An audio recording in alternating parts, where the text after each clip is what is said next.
آمن الرسول بما أنزل إليه من ربه والمؤمنون كل آمن بالله وملائكته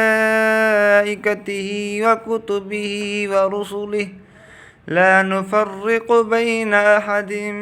من رسله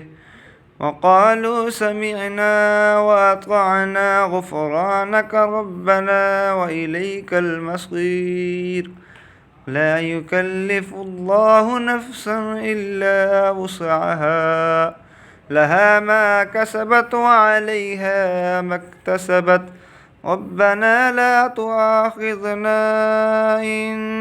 نسينا أو أخطأنا ربنا ولا تحمل علينا